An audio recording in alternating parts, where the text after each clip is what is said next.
At the bottom panel, you can see a 5-year-old girl with a very, very severely inflamed ocular surface. You would probably think that you have lost this eye, but look at this same eye after limbal epithelial transplantation. You can see a clear cornea. The patient's vision is 20/30 at 1 year. You can see some amount of peripheral vascularization, but her vision is good and she's maintaining the surface.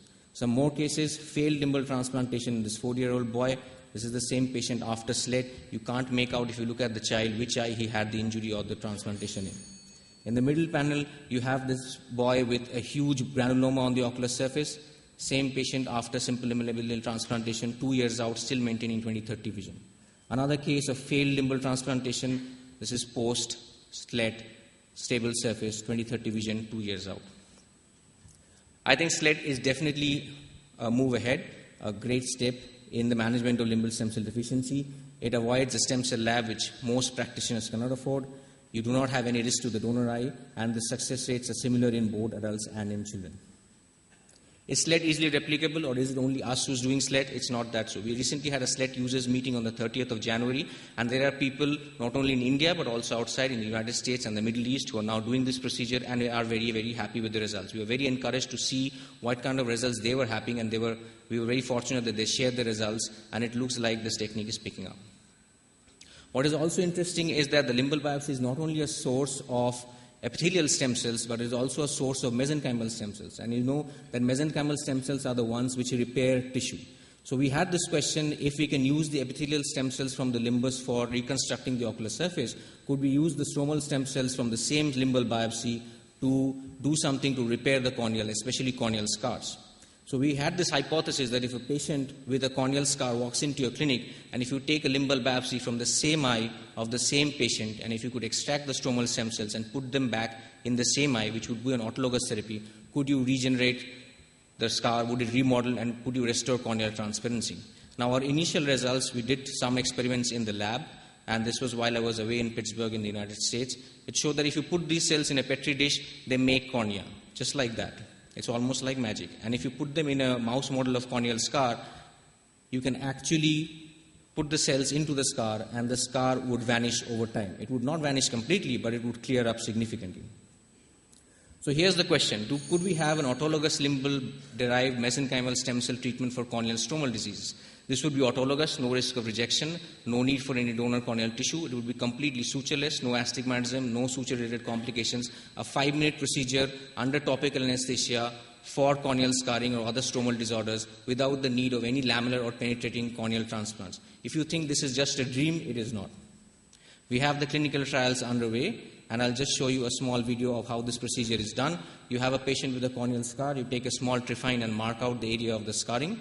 You take a blade, you can take a sponge, whatever you want, and remove the epithelium. That's all you need to do. Expose the scar on the surface. And then you have the stem cells which are mixed with the fibrin glue. You put 1 drop of thrombin and 1 drop of fibrinogen. Either of them contains the stem cells. You spread the glue around to cover the area of the scar, and that is all you would need. And you put a bandage contact lens at the end of the procedure. So this is a treatment that we are currently trying. It's an autologous stem cell therapy for corneal scarring. If this works, we are gold. Then I would have some financial disclosures at the beginning of my presentation, maybe next year. So limbus is not only a source of epithelial, but also a source of stromal stem cells. And we are looking at developing simpler and less invasive cell-based techniques for treatment of not only ocular surface problems, but also stromal diseases. And not only that, we are also looking at developing treatment, autologous therapy for endothelial diseases as well. And I think this has the potential to change the existing treatment paradigms of corneal problems. Thank you for your attention. Thank you, Sayan, for an outstanding presentation. Unfortunately, we're losing time. So we'll go on to the next speaker. It's my privilege to introduce, well, she needs no introduction, to call upon Dr. Anita Panda to talk to you about the journey of success from penetrating to lamellar keratoplasty. Thank you, Dr. Som Silva.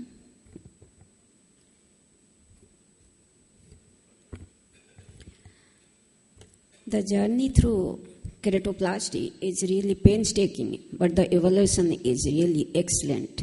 Thanks to all the pioneers in the field, it starts with Dr. Edward Germ, who has done the first keratoplasty in 2004.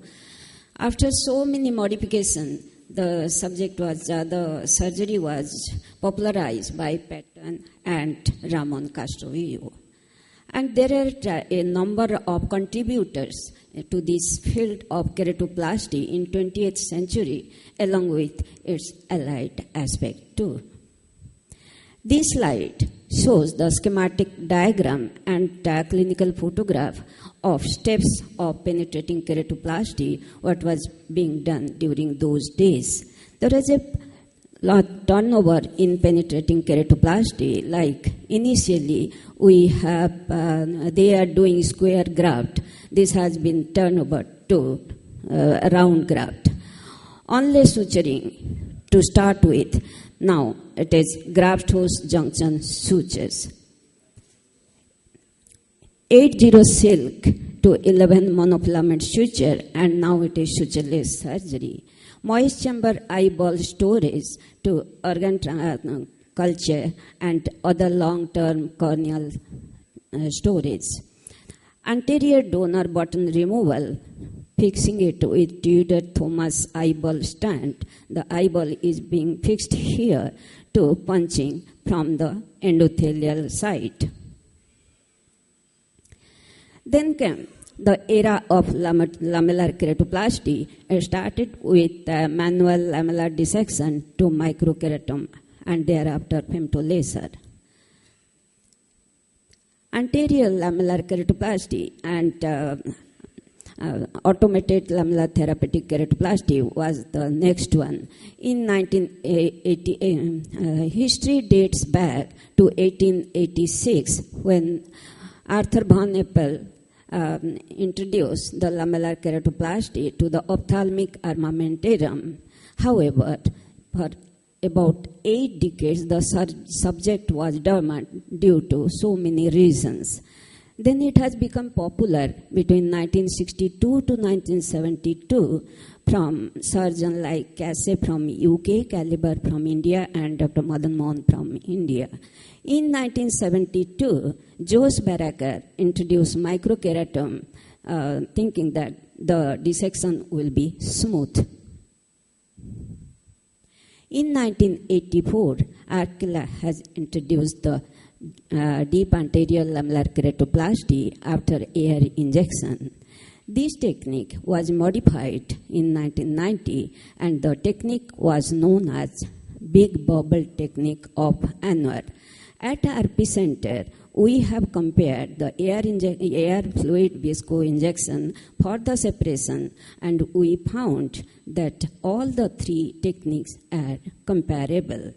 In 1986, Kaufman from USA performed the first only lamellar keratoplasty, or it is known as epikeratoplasty, for keratoconus utilizing the cryolith preserved cornea lenticle.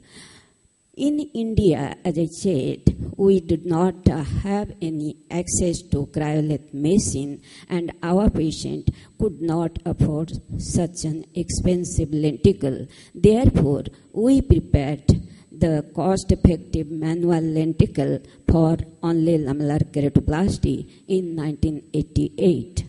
Then came the era of posterior lamellar keratoplasty. The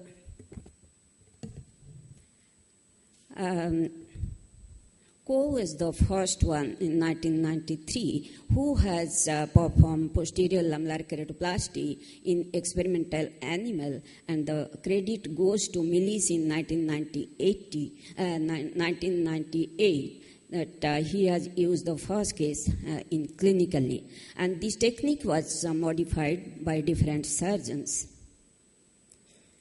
and given different nomenclature by different surgeons. Finally, Descemet stripping automated endokeratoplasty is very popular because it is thought that technically it is easier to perform in comparison to posterior lamellar keratoplasty and deep lamellar endokeratoplasty. To do it, the technique is, as I say, simpler, but however, to retrieve the donor tissue, we have to have a motorized microkeratom. Then came the idea from Millis in 2006, Descemet's membrane endokeratoplasty. His idea was this is a very surgical technique is much easier and more reproducible. The tissue can be, the lamellar lenticle can be obtained by using either automated microkeratom or femtosecond laser. Credit is given to Cano and Burato introducing excimer laser to prepare the recipient bed, and more recently Carriazo for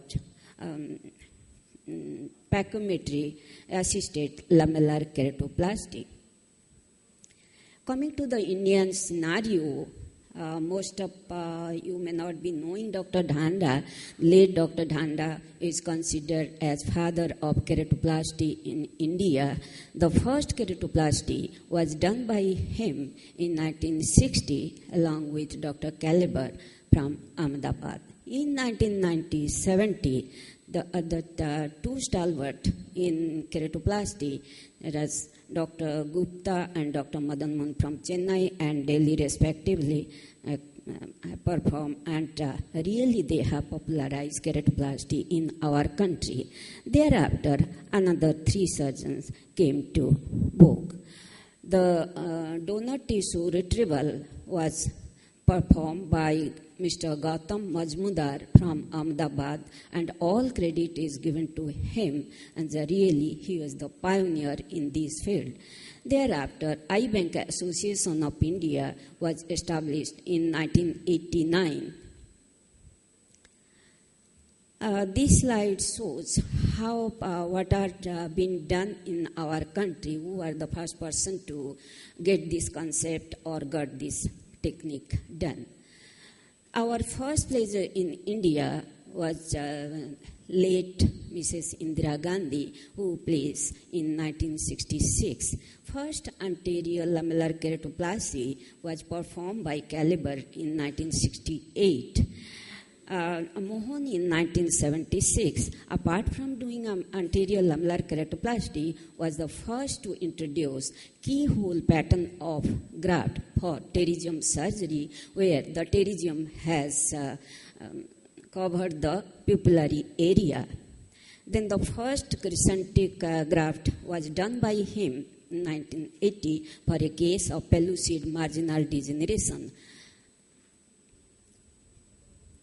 The first annular graft was performed in 1982, and the concept of eye donation fortnight came to 1986, once we have placed the eye of late Mr. Rajiv Gandhi. Then in 2000, first manual PLK was performed at RP Center, and credit is given to Fogla in 2006, who was introduced DSEC, and now this procedure is very popular in our country. Then first sutureless lamellar keratoplasty, limbal cell transplant, and sclerokeratoplasty was performed at RP Center, and it is, so you can see you can watch the video.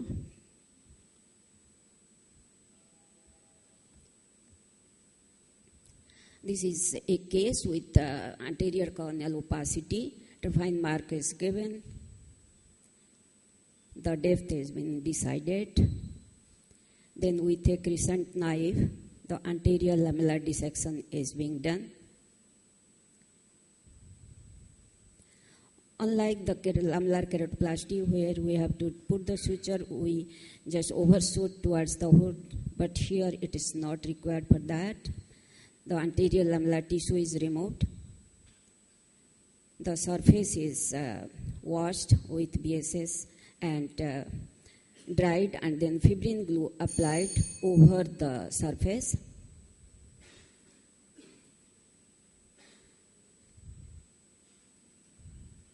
Donor lenticle is taken and fixed. Gentle, firm but gentle pressure is applied for 2 to 3 minutes, and this is the end of the surgery. The same way the sclerokeratoplasty is being done when there is total anterior, corneal defect. In 2000, while the posterior lamellar keratoplasty is being done, we thought we can do a number of things for this. So we harvested upper and lower limbal lenticle for the limbal cell transplant and one anterior and one posterior lamellar tissue. This was published by Dr. Bajpai et al. So, what is the future of penetrating keratoplasty? Future of keratoplasty for penetrating keratoplasty and lamellar keratoplasty is the femtosecond laser is the ideal, will be ideal in future, and for lamellar keratoplasty, pachymetry assisted lamellar keratoplasty and Descemet membrane endokeratoplasty will be our future. This video is showing bulk. So thank you very much for your kind support. Thank you very much, ma'am, for a wonderful talk. Now I invite Dr. Somshila. Before me, we have Dr. Rajesh Fogla. So I'm batting last. One more is there. Yes, we have Dr. Fogla, and ma'am, you've already introduced him. So anyway, he needs no introduction. And hopefully he's going to really, really stick to his time. And he's going to talk about corneal ectasias. Thank you, Somshila. Talking about corneal ectatic disorders, the current options, financial disclosures, none. Corneal ectatic disorders comprise a group of non-inflammatory conditions, and the most common is keratoconus. The next you see in your clinic is keratoglobus, pellucid marginal corneal degeneration, or the iatrogenic keratectasia post-laser refractive surgery. We are all familiar with the clinical appearance of these cases, and a lot of times you have to take the help of corneal topography to be able to pick up the ectatic disorder in the earlier stage, whether it's the Placido-based or a scanning slate or a Scheimpflug imaging technique. And the pellucid has a slightly different appearance with a thinning in the inferior part of the cornea. Keratoglobus is a generalized thinning. In the management option, when we look at these patients, in the early stage, when the patient has very early ectasia, often these cases, the astigmatism is less than 4 diopters. You can still manage them with glasses, although the clinical point would be that even with the glasses, the patient sometimes cannot improve up to 6.6. They always complain that the last line doesn't look very sharp. The next option would be management using contact lenses. If the astigmatism is still less, you can manage with soft toric lenses. These days you have the Kerasoft lenses as well. Otherwise, most commonly we use the rigid gas permeable lenses, notably the Rosquet design. And in certain cases with decentered cones, you can have to resort to using piggyback lenses where you put in a soft contact lens and then put a RGP lens on top. You have the newer hybrid contact lenses which has a central RGP and a peripheral soft skirt. And in very advanced cases, you can go in for the scleral contact lenses where the contact lens basically sits on the sclera and the central part vaults over the cornea without having any touch, and it has a fluid-filled reservoir. The other treatment that has become very popular and very important is collagen cross-linking, and this is a procedure whereby you can increase the physical strength of the cornea by making it stiffer, and thereby it can arrest further progression of keratoconus. And in this case, you soak the cornea with riboflavin and expose the eye to ultraviolet A light for a duration of 30 minutes to, now it's come down to almost like 5 minutes, using increasing energy, and that helps achieve the stiffening of the cornea. Clinically, you should select cases where the corneal thickness is a minimum of 400 microns or more.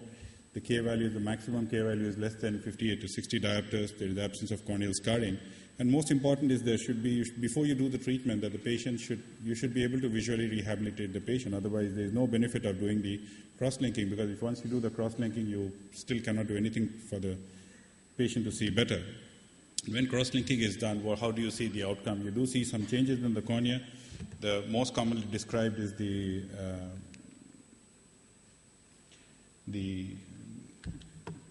zone of haze that comes between 200 250 microns.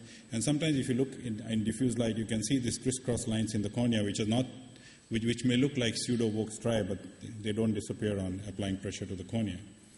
And on OCT, you can see the same haze that develops at a depth of 200, 250 microns. And that's kind of an evidence that cross-linking has taken place. And if you do a topography, you will find that in certain cases, there is some amount of flattening that's achieved after the cross-linking procedure. The next thing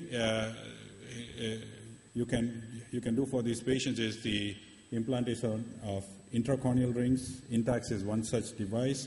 And again, here, it's good for early to moderate keratoconus. The K value should be less than 58 to 60 diopters. There shouldn't be any corneal scarring. And ideally, the astigmatism should be within 7 to 8 diopters. Greater than that, sometimes the visual improvement is not something that the patient desires. And these basically add up to the corneal volume, and by stretching the cornea, they achieve a certain amount of corneal flattening. Just to give you a clinical example where you see the patient has a single ring segment placed in the inferior cornea, and you can see the postoperative topography where the patient's visual acuity unaided from 5/60 has improved to 6/18, and the best corrected vision is almost 6/6.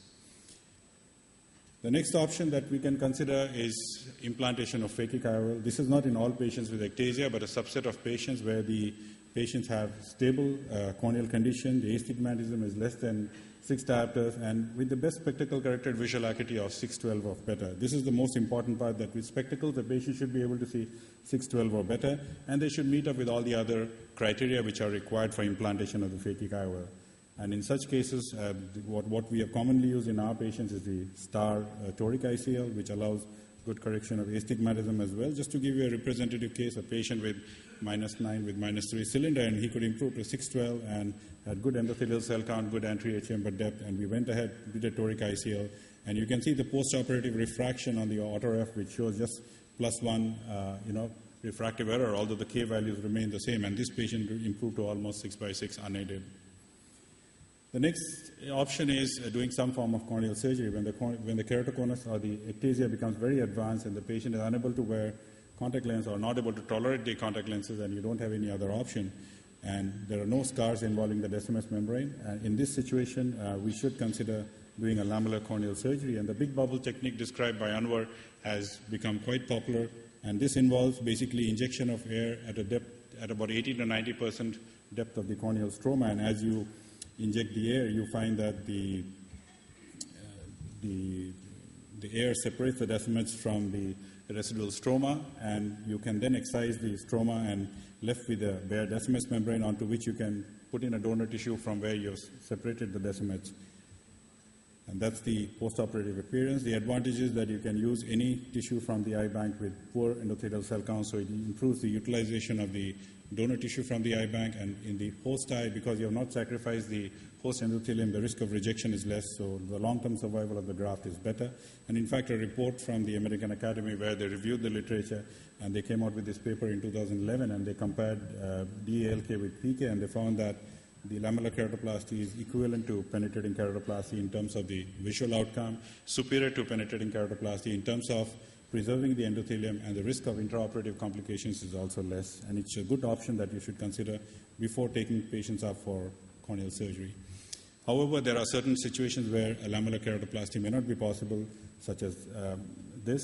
So here, if you have this situation, then you have to go in for a penetrating keratoplasty. We are all familiar with the conventional penetrating keratoplasty that we do, where a full thickness corneal button measuring about 8.5 millimeters centrally is removed and replaced with a full thickness donor tissue. However, there is always a risk of endothelial rejection, so the patients have to be put on long-term steroids, and you have to watch out for the intraocular pressure and the development of cataract. There are newer techniques wherein you can use the femtosecond laser to create shape penetrating keratoplasty, like a top hat or a mushroom or a zigzag, which allows better apposition of the graft-host junction, improves the tectonic strength, and it sometimes can result in a lower induction of astigmatism as compared to manual techniques of suturing. However, the biggest difference between the two techniques is when you do a specular microscopy, you will see a huge difference in patients who have had a DALK procedure do maintain the normal healthy endothelial cell counts, whereas with the PK, you will see a gradual decline of these cell counts over a period of time. So in the management of ectatic disorders, this is the kind of approach that we take. Sometimes we use a mix and match. We may do cross-linking, and along with that, you may do Intacs as well, or you do a toric ICL. And sometimes you don't have a single treatment modality that works for each and every patient. Depending on the severity of ectasia, you need to decide whether you need to take a conservative approach or you need to go in and do either an implant or do a corneal replacement procedure.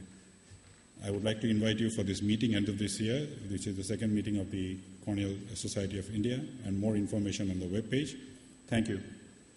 Thank you, Dr. Phobia, for your extensive talk. And you could finish within 10 minutes. This shows the control over the subject. With this, I'll invite Dr.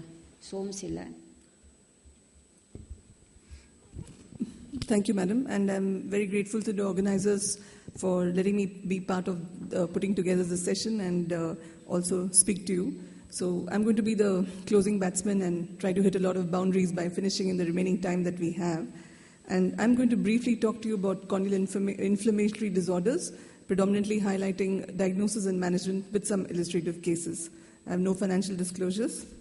So obviously the bottom line of ensuring that the patient has pure inflammation is to make sure that we are not looking at an infection, because distinguishing between the two of them is critical, as the management is the opposite, where vis-a-vis in one case you don't want to start steroids, and in the other case the patient is going to improve only when you start topical corticosteroids. So apart from the routine that we are taught, that is careful evaluation in terms of history taking and examination, we also probably have to resort to certain laboratory tests to make sure that what we're looking at is an inflammatory disorder alone of the cornea. So I'm just going to show you some pictures of a few cases and come back to what these cases are.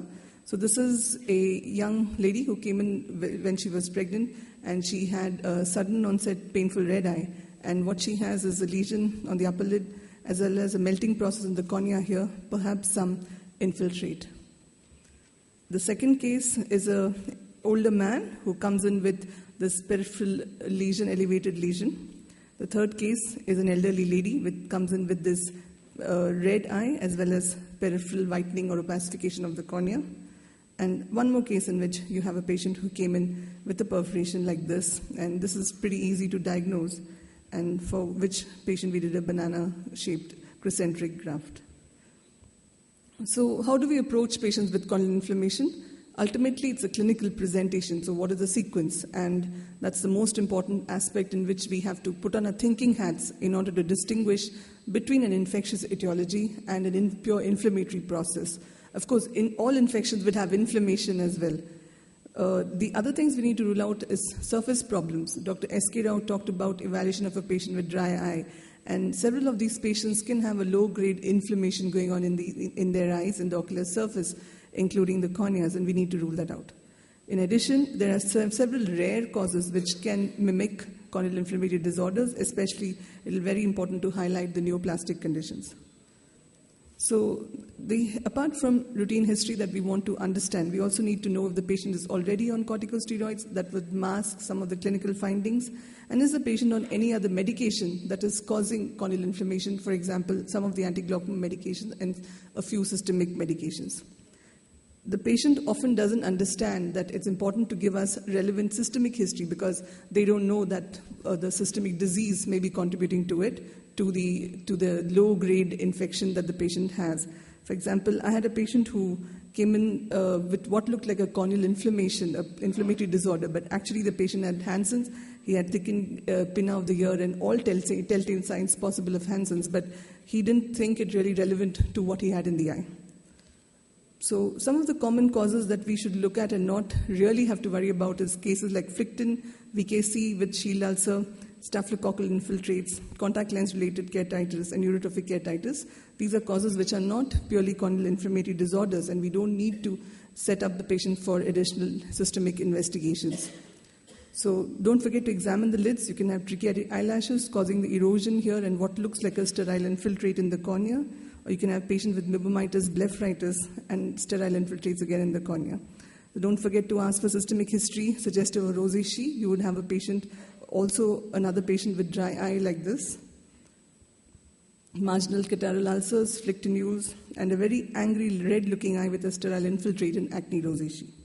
So coming back to our case, well, the bottom line is I really don't know whether this patient had a purely inflammatory disorder or infection or was it related to the lid lesion? So this is something like a large meibomian orifice which was plugged and then erupted. And we did scrapings from the base of this lesion, but it didn't grow anything infective. And the patient ultimately improved with a little tectonic support for this melting process, as well as with low-dose steroids, and the patient was recovered very well. The second case actually progressed with topical steroids. We thought it was peripheral lesion, started steroids, and that turned out to be fungal keratitis, and that was a very bitter lesson to learn. The third case I showed you in the earlier picture looked a little bit like the second case, but this was very innocuous lesion. This was just peripheral lipid deposition.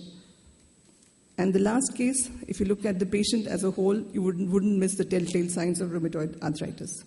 There can be unusual causes, including microkeratome-related inflammatory keratitis, like this patient here, or another patient who had sort of a central flap melt or necrosis, but improved dramatically after we started the patient on steroids. And I talked about neoplastic conditions, so don't forget when you see some sort of unusual keratitis you can't put your finger on, and this patient has a lesion like this with fimbriated edges, you are looking at an ocular surface neoplasm, even if you don't see anything beyond the limbus. So this was a case with stumped, which kind of confused all of us. Patient came with a very red, bilateral red eye, and we just didn't know what was happening to the patient. The corneal inflammation was looking like this, very edematous cornea. Patient hardly able to open both her eyes at the same picture. And we went around thinking of a lot of diagnoses for this patient, including a factitious kind of condition where the patient is putting something in her eye. We're just not sure. So we stopped everything and just gave something which is very non-toxic to the epithelium. And the patient came back after 2 or 3 days and just dramatically improved. So what was this patient doing? So this patient it was not factitious, but the patient was using this particular agent to wash her eyes every night.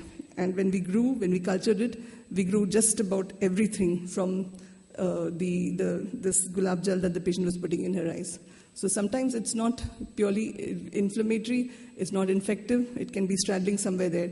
And we have some conditions which are very peculiar to our subcontinent, to our cultural practice. So we need to really look at beyond a conventional kind of history or a classical kind of diagnosis.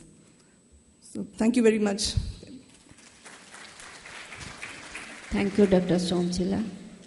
I think we don't have any time for question and answer. So during tea time, you can catch hold of the speakers if you have any queries. So thank you so much. And special thanks to my co-chairperson, Dr. Somshila, for arranging. And again, my thanks to Dr. Mukherjee too. Thank you so much.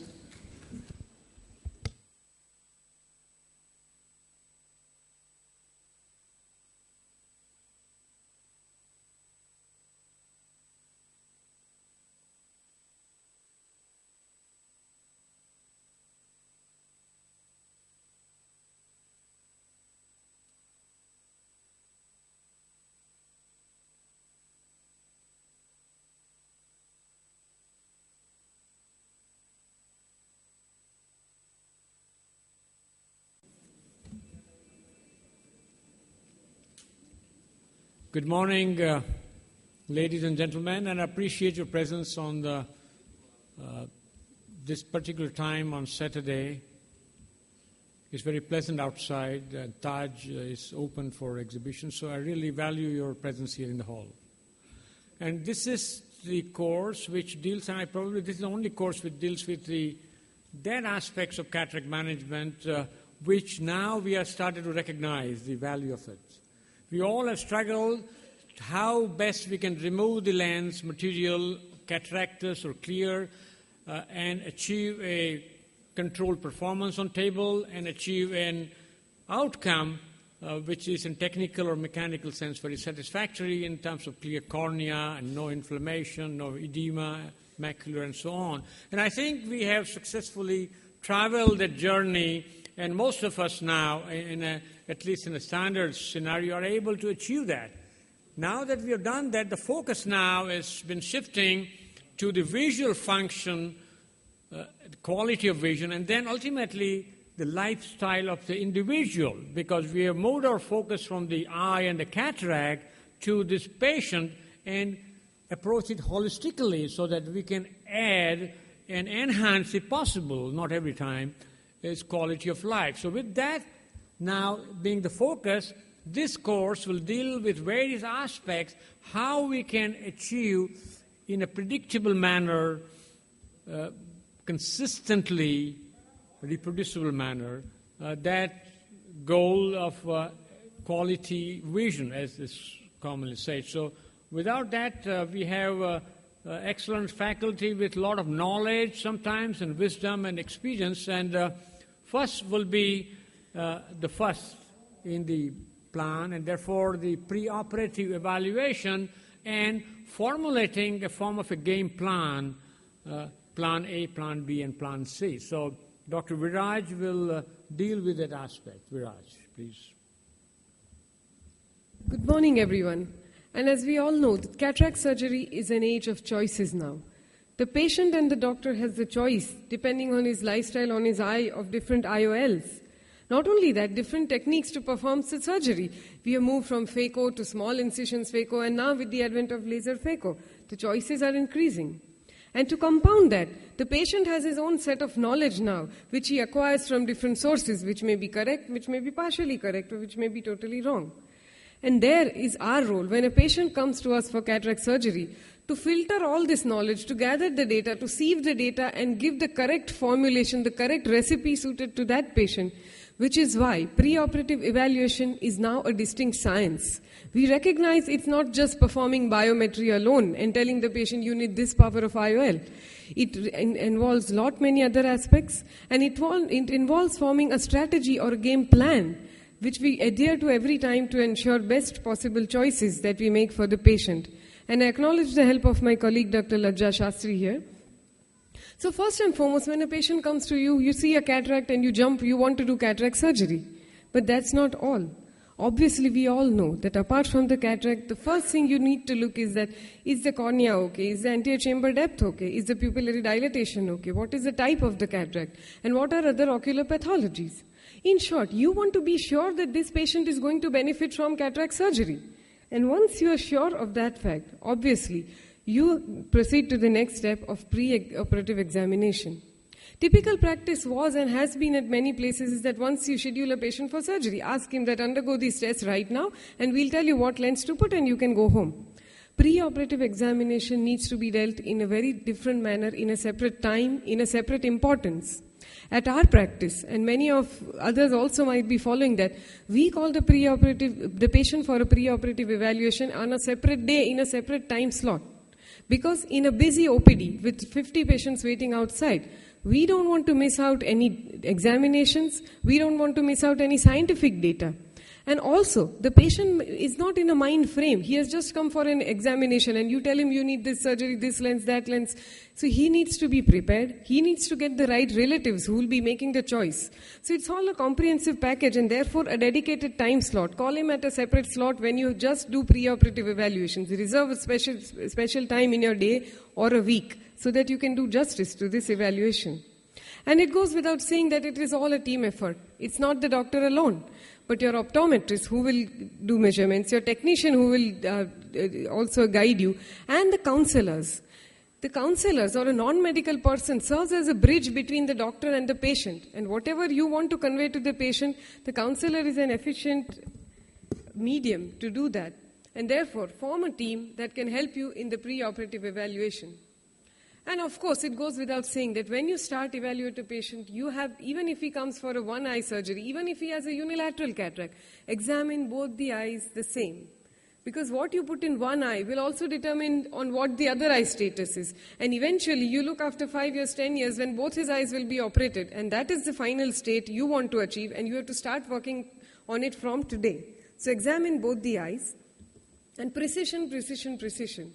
We all know that this is the age of negligible spherical equivalent. Irrespective of a multifocal IOL, a monofocal IOL, a toric IOL, every patient wants that he should get a freedom from glasses, a good vision, and something that we can dependably tell them. And therefore, precise measurements often requires upgradation of instruments. I'm not saying you get a whole array of some 10 instruments with you, but the basic standard of a simple A scan and a keratometer needs to be slightly upgraded. And depending on the scenario, you need different technologies to evaluate the patient. First and foremost, evaluation of astigmatism. The minute the patient walks in for his preoperative examination, before doing any other test, the first thing that we do at our setup is evaluate his corneal astigmatism. No drops are put, so the cornea is still virgin and you get a fresh measurement of corneal astigmatism. And a well-done manual keratometry today also works very, very well. If you are precise, because it is you who is doing, you know if the patient is fixating well, you know if the eye is moving, so the accuracy of the measurement is good. So take your time to do a good keratometry, don't be in a hurry. Also, if the Myers are breaking up, you can get an idea of the dry eyes or the tear film status. So a good manual keratometry gives you a lot of information before you proceed on to any further test. Having said that, you do need advanced tests like the topography. In cases where you suspect an irregular astigmatism or you are planning for advanced IOLs like toric IOLs. Also, there might be the role of imaging techniques like Scheimpflug imaging, which gives you posterior corneal curvature, the pentacam, in certain situations, and that my next speaker will be dealing with. Coming on to one of the most important criteria for axial length measurement, because that is one of the most important determinants for an accurate IOL power. We all know that optical coherence biometry now is the standard of care or the gold standard for measuring axial length, because it gives us very accurate axial length values. Apart from that, it gives us good corneal curvature values, but also it gives us information like the anterior chamber depth, the white to white, the lens thickness in certain instruments. All these data are now becoming important for advanced IOL power calculation formula. So the IOL Master, the Lenstar, the A-Scan, there are several of these instruments available now. In cases of a dense central opacity, or if you don't have an optical coherence biometry, you still need to perform an ultrasound examination, but it has to be an immersion ultrasound. I think contact ultrasound is something that now needs to wither away, and immersion ultrasound is definitely more accurate. It is not that cumbersome. It's quite easy to perform. A technician can be trained to do it. It doesn't involve too much of messiness. So immersion ultrasound is something we need to rely upon more and more these days. And having got these basic data, obviously IOL calculation formula have also evolved now.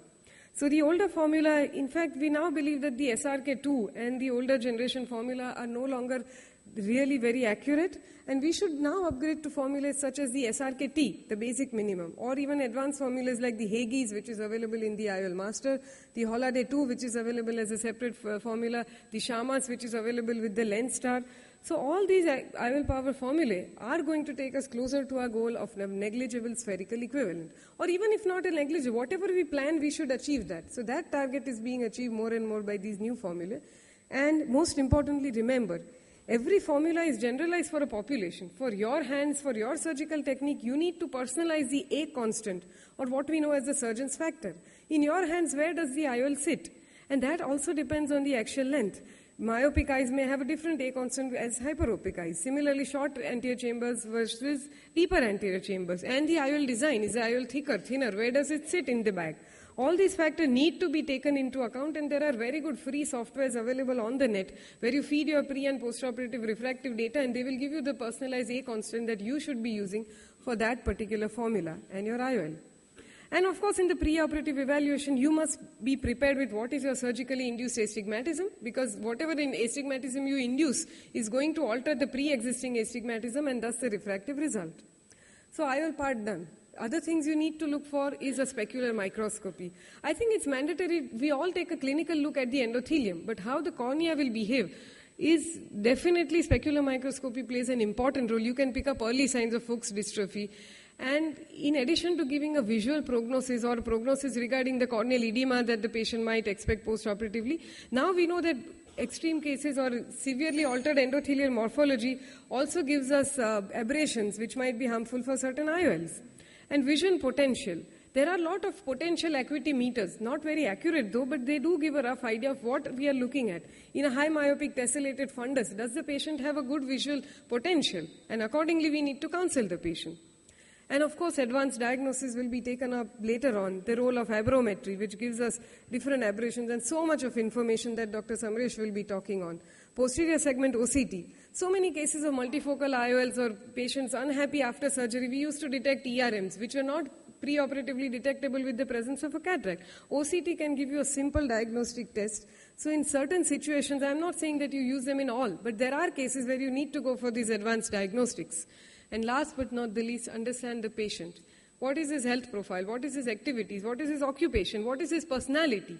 So fudge the two data, your eye data, scientific data with the patient, and formulate a strategy on paper.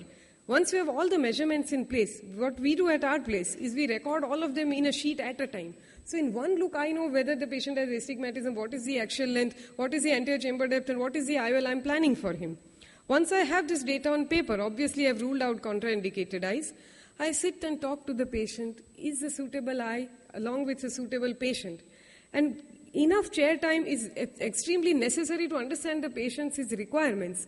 And once you do all this, involve the key family members, because always parents are accompanied by their children who are going to take the decision. And let them know that cataract surgery is now moving on to refractive cataract surgery, and there is a possibility of lifestyle enhancement through vision. And give them examples, science that makes sense. How asphericity can improve their nighttime contrast. How correcting astigmatism would lead to an improvement in visual quality. How a multifocal IOL could work at different distances. So visual examples and practical examples. A housewife may have totally different requirements from somebody who's a sports person or an IT professional. So tell them how that lens or how that operation is going to affect their daily lifestyle. So there is a choice to upgrade vision and lifestyle today. And we are the ones who are going to guide the patients to take the choice. So formulate a game plan, execute it, and achieve the target result for your patient. Thank you very much. Thank you. I think we now are realizing and recognizing the importance of understanding the patient in a talking time. However busy you may be, there is no excuse for not communicating to the patient well. And this is nothing new. This is how the basic clinicals were trained when some of the eyes with no hairs on the head or gray hairs were trained. So for them, this is nothing, this is fundamental, this is very elementary, as Sherlock Holmes would tell to Dr. Watson. So the same thing now has been come back because we now are seeing a lot of benefits of that. Monetary is the one which drives most of us, but scientific and quality of life as well. So I think you can go on and on and on talking about how important preoperative evaluation is, but I would ask Dr. Ramamurthy and Sandeep one point that you think you must have it in your preoperative evaluation when you are deciding your game plan. You don't know which IOL you are actually going to ultimately put up. So what is the one point in counseling or talking or examination that you feel is very important for you? I think the ability to achieve an emmetropic outcome, and also preoperatively I must be sure that there is nothing else in the eye. The patient should be able to achieve visual outcome of 20/20 post-operatively. Is there anything on the ocular surface in the macula, just as was elucidated, I may consider this an inappropriate patient. Okay, thank you. Sandeep?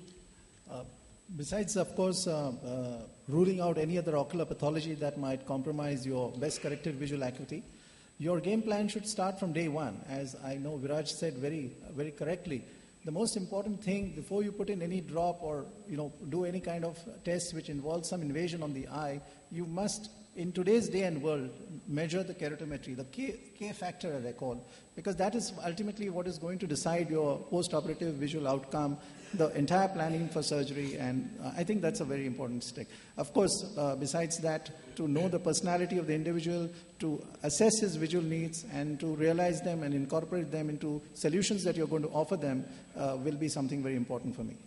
Thank you. Our next presenter is Dr. Samresh Srivastava. Role of advanced diagnostics in this game. Good morning, very good morning to everyone here. So I'm going to discuss whether incorporating newer diagnostics for IOL selection are an additional need actually required in our day-to-day practice, or they're just a burden and add costs to our working environment. When we travel these days, we attend many forums, we go to many trade fairs, and we see every year after year newer diagnostics are coming up into the market.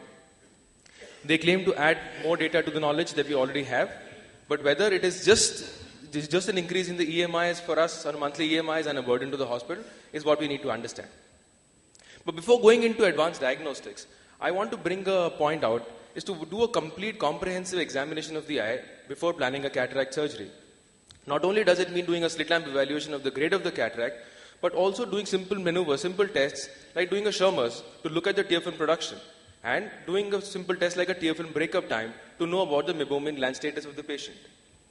Also equally important is to look for subtle signs like the lid margins, chronic inflammation at the lid margins, meibomianitis like in this case, or conjunctival scarring and poor pharyngitis. These conditions will mar an otherwise excellent surgical outcome because patients will blame their surface symptoms, but also more importantly, their visual outcome, because dry eye patients will have higher order aberrations because of scatter induced due to an incomplete irregular tear film. So I think if there's one thing that we need to do first is to do a thorough dry eye evaluation of all our IOL patients. A simple technique that also comes into use now is to do a meibography. Now it can be done by equipments that are available in the market professionally for this purpose, but can also be done like this by using our own autorefractometers or any machines that we have in our clinic which have an infrared camera. By just everting the lid, all the meibomian glands can be visualized, as can be seen over here. These are meibomian gland tracts and are clearly visible. Any patient with areas of dropout or skip areas is a likely candidate for a potential dry eye at some point in time and needs to be counseled accordingly. A very important tool in our diagnostic environment now is an aberrometer. And there are many aberrometers present in the market. There are some which have pure aberrometry and the others which have combined aberrometer with the topographer, which can give us details like total aberrations of the eye and can help us pinpoint the source of these aberrations, whether they're coming from the cornea or coming from the lens or somewhere else. Not only does it help assess the complete visual function of the patient, but it is also a very important tool for counseling the patients on what sort of a lens will be preferable for their eye. I'm going to be discussing the iTrace workstation over here. It is a combined platform aberrometer which has a ray tracing aberrometry with a Placido topographer, and this is how the data comes out from the machine. To understand this further, let's see. This yellow box is the total eye aberrations that are achieved by doing a ray tracing of the patient's visual system. There is a Placido topographer which gives us the corneal curvature, and from there we derive the corneal aberrations. By subtracting the corneal aberrations that we pick up from Placido topography to the total eye aberrations that we pick up from ray tracing, what we get is the internal aberrations of the eye. And thereby we can decode the whole eye and find out where these aberrations are turning out of. Since it has a topography attached to it, we also get not only the corneal aberrations, but also basic topography data like the keratometry readings, which can also be helpful in our case because we don't really need a separate topography unit. Also importantly, it gives us the limbus size, but very important, it gives us the patient's pupil size or a mesopic pupil size or a dim light pupil size. And I will get upon this in the later slides to understand why it is important. Extrapolating this data gives us a point spread function of the patient, which means when a light passes through the eye, how a point of light would spread when it reaches the retina. Let's look at a few case scenarios. Here is a patient who walks into a clinic with a good density cataract and a good dilatation, juicy cataract otherwise. But if you look at the endothelium, you can notice this is a patient with classical Fuchs dystrophy. We went ahead and planned a surgery for this patient. It was an uneventful cataract surgery. We took all the care to protect the endothelium. We put an aspheric lens in the bag, and the next day the patient has a quiet eye. But the patient isn't comfortable with his vision and says, "Doctor, I just can't see well at all." This is how a patient looked on the first post-operative day. Not bad for a poor endothelium like that. But what happened? Why is the patient not seeing well? An aberrometry scan shows again, if you look over here, the cornea is clear. The corneal topography tells us that there are no aberrations on the cornea or minimal aberrations. But there is a lot of internal aberrations in the eye that are causing the patient's total aberration profile to go haywire. That is why the patient is not able to see well. Now, why would this happen? It's because the endothelium, the poor endothelium and the guttae are causing a scatter of light even before the light hits the IOL. And that is the cause of the problem. It is not the IOL and not the surgery, but the patient's poor endothelium which is causing this problem. So in this case, it is very important it helps us to understand that from now onwards, when we are doing a patient with a poor endothelium, we will have to counsel the patients that their vision will not be good no matter what IOL is put in the eye. And maybe in these patients, even though we are confident of our surgery, we could avoid putting multifocal IOLs in certain cases like these. Another case scenario of a relatively young person who walks into a clinic, active person, and keratometry is suggestive of about a diopter of an astigmatism. We go ahead and plan a toric IOL and suggest the same to the patient. But the patient says, doctor, I have never worn cylindrical glasses. And why are you advising me a toric IOL? Well, this is perplexing. Most of the time, all of us face the situation where patient has a cylindrical correction but never accepts it. And this is because of this. If you notice, the patient's cornea topography tells us in this blue line that they have an astigmatism. But the total aberration profile is very, very minimal astigmatism because there is an entity called internal astigmatism which is compensating, totally compensating for corneal astigmatism of the patient. Now, if we were to operate the patient and put a monofocal lens in this patient's eye, we will knock off the internal aberrations and the corneal aberration or the corneal astigmatism will start to manifest in this patient. If you look at the wavefront profile, see the flat wavefront of the cornea is being balanced by the steep wavefront of the lens. And this is an optical phenomenon. And same with the point spread function. Now, if we can now sit down with the patient and make him understand with this machine, with this diagnostic tool, that it is because of this, the internal aberration, that patient is not needing a corneal astigmatic correction. So it is an objective explanation. We went ahead and did a toric IOL for this patient. And this is just a representative image showing how a corneal astigmatism, the blue line, is being balanced completely by the internal astigmatism of the toric IOL, giving rise to an absolutely clear aberration profile of the patient, which is also reflected in the tracy refraction, which tells about just a 0.25 astigmatism in a patient with a keratometry suggestive of 2 diopters of corneal astigmatism. So it is very important not only for our understanding, but again to re-emphasize as a counseling tool to the patient. Another important point is the angle alpha, and with us in the cataract surgeons, and this has been a little confusing for a while. Now again, going back to the Tracy workstation photograph, this is a patient with a multifocal lens in the patient's eye. The blue lines are the anatomical boundary of the limbus, and the blue cross over here suggests the center of the limbus. The green circle is the pupil, and the green square over here is the center of the pupil, which is overlying the center of the limbus. The red square sign over here is the fixation point, or the axis where the patient is seeing from, or the visual axis. The distance between the visual axis and the center of the anatomical limbus, which is the distance of the blue cross from the red cross, is what we call as the angle alpha. Now in this patient, if you notice, all the 3 crosses are almost close to each other. And this is a good candidate for a multifocal, and that is why a multifocal lens was put in the patient's eye, because the center of the multifocality is coinciding with the visual axis. Let's look at another case scenario to understand this further.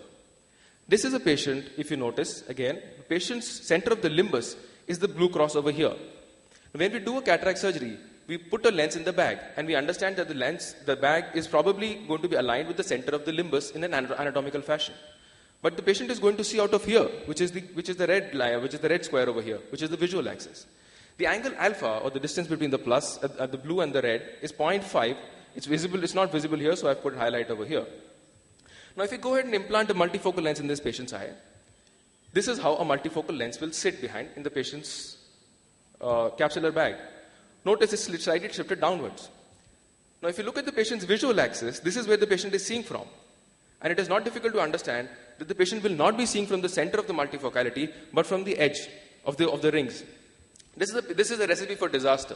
This patient will come to us with all edge glare halos, all dysphotopic issues, and it will compromise. The whole blame will go on the IOL, when actually it was the workup that we should have done, understood the angle alpha, and probably not put an IOL in this patient, a multifocal IOL in this patient. So, in our clinic, an angle alpha of more than 0.4 millimeters is a red flag for multifocality. Another important thing that we all do is a good evaluation of the retina using a 90D or a direct ophthalmoscope. Just to re-emphasize, it is extremely important to do peripheral retinal evaluation. Probably you're using an indirect ophthalmoscopy to look for subtle signs. But as Dr. Viraj had already mentioned, it is extremely important to do a retinal OCT in patients where you do suspect some problems. Now, this is a patient here with a good macula, a potential acuity of 6/6. But just off the macula, if you notice over here, there is a pigment epithelial detachment which was just picked up on an OCT. Now this pigment epithelial detachment could be, who knows, harboring an SRNBM underneath it and could potentially threaten patient's vision at some point in time. So even before planning a cataract surgery, this patient would definitely need a retinal evaluation to understand what is happening. Another patient, again potential acuity meter suggesting a 6/6 vision post-operatively, but it's very easy to visualize. It's a thick retina and there is a dense epiretinal membrane causing the whole macula to come up. this patient again would need either an observation or a retinal treatment at some point in time, and we need to counsel the patient for their visual function because it will not be as good as we would have planned it to be. Again, coming back to what I discussed before, the pupil size. It is not only important to understand the patient's optics, but to understand how well the pupil dilates in a dim lighted condition or a mesopic environment. Patients who have dilated pupils will, as this experiment will explain you, this is the patient with a pupil size at 2 millimeter, and this is the patient's aberration profile. As we move down, you notice how the optics of the eye are opening up as the pupil enlarges. And this, as more and more optics will open up, more and more aberrations will start to turn up. In a patient with large pupils at night time or in mesopic conditions, any IOL that you put will cause a problem. So it's good to put an aspheric lens because they will balance out the corneal aberration profile. Also, if patients need to be counseled in dim lighted conditions, certain IOLs like the fully diffractive IOLs might cause more problem in these patients. So it's very important to document the patient's mesopic pupil before planning the surgery and counseling the patient.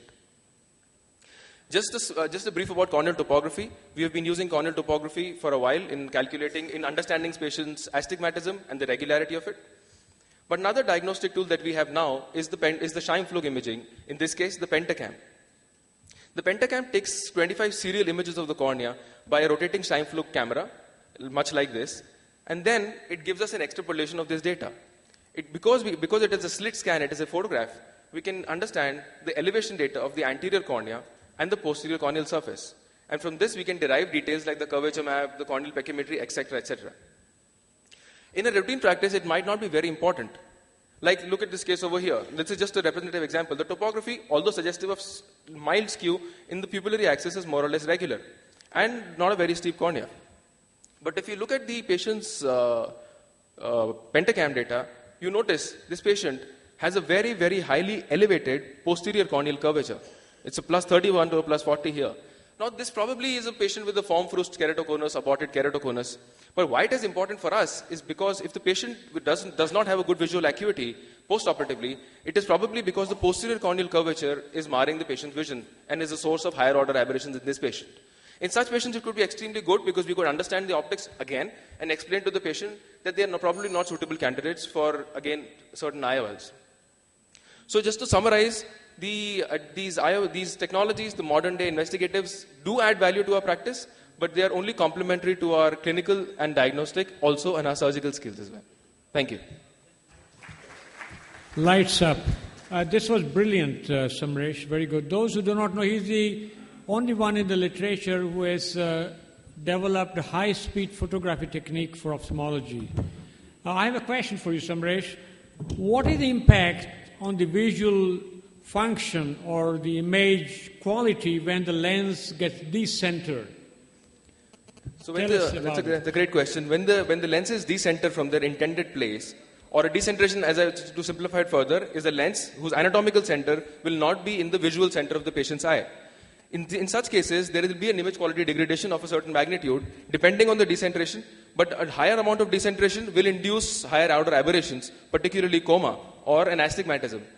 And this problem will be more with an aspheric lens as compared to a spherical lens because of the design of the lens.